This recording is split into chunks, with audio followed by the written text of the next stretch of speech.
Өткөн жылы жазда Айыл чарба министрлиги Өзбекстанга 1,5 миллион тонна картошка экспорттоого жол ачылды деп, дыйкандарга аны көбүрөөк айдагыла деп кеңеш бергени белгилүү. Жыйынтыгында айтылган сөздөр куру убада боюнча калды. Картошканын баасы 5 сомго чейин түшүп, дыйкандар быйыл эмнегерин билбей баш тармаң. Ага кошумча массалык маалымат каражаттарында өлкөнүн бул тармактагы ири кардарлары болгон Өзбекстан менен Тажикстан бул жылы картошканы айдоо аянтын кеңейткени тууралуу маалыматтар тарады. Бул өз кезегинде кайра эле Кыргызстандык дыйкандарды түйшүккө салып, экспорт маселесинде күчөтөрү анык. Мына унун астыдан ham картошка ham foydalanyapmiz. Чындыгында мен коңшу өлкөлөр картошканы айдоо аянтын кеңейткенин билген эмесмин. Өзүмдүн 20 сотук жерим бар, ал жерге картошка айдагам. Бир жуманын ичинде түшүм алып Бишкекке жиберем. Министрликтин убадалары менен иш албайм.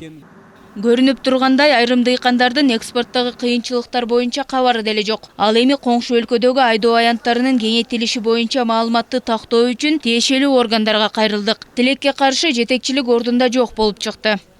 Я сказала, я говорю, они знаете, со скольки? Я говорю, они с 9 часов, я говорю, меня долбанят уже. Я говорю, вы дайте десем, она говорит, пусть что дуйсан дает. Министр иш сапарында болгондуктан орун басарын күтүп турууга туура келди. Башкармалыктын караңгы коридорунда күтүп турган жалгыз биз эле эмес, Таластан келген дыйкан да бар. Жарашбек Усенов 25 жылдан бери дыйканчылык менен алектенип келет. 4 гектар жеринин 1 гектарына картошка айдайт. Таластагы дыйкандардын негизги кардары Казакстан. Бирок аларда азыр биздин картошкодон баш тартышууда. Biz kooperatif uyuşturganız 12 nemede çilende nememiz kooperatif. Ошолон бар айтат, сенин немесиң представительсиң, биз немебиз. Барып сурап келбейсизби? Эмнеге кейик дейт, мага келет. Мен айтам, билбейм дейм. Ошол.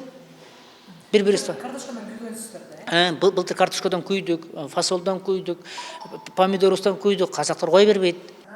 Таластагы дыйкандардын министрликке кайрылган дагы бир көйгөйү аймактагы логистикалык борборду куруу маселеси. Курулуш үчүн жер даяр, жумушчу күчү дагы. Болгону акча каражаты жетпей турат. Бирок жетекчиликтен Усеновго бул ирет жооп берчү адам табылган жок.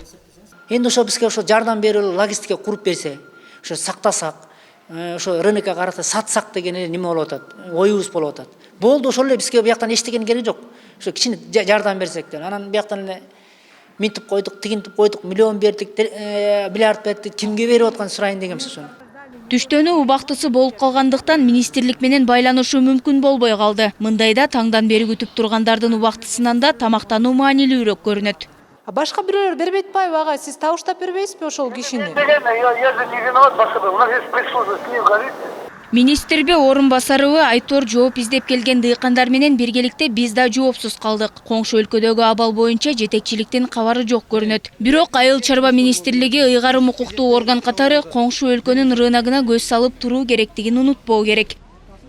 Жазгүл Маналиева, Калыс Сакибаев, Нью ТВ.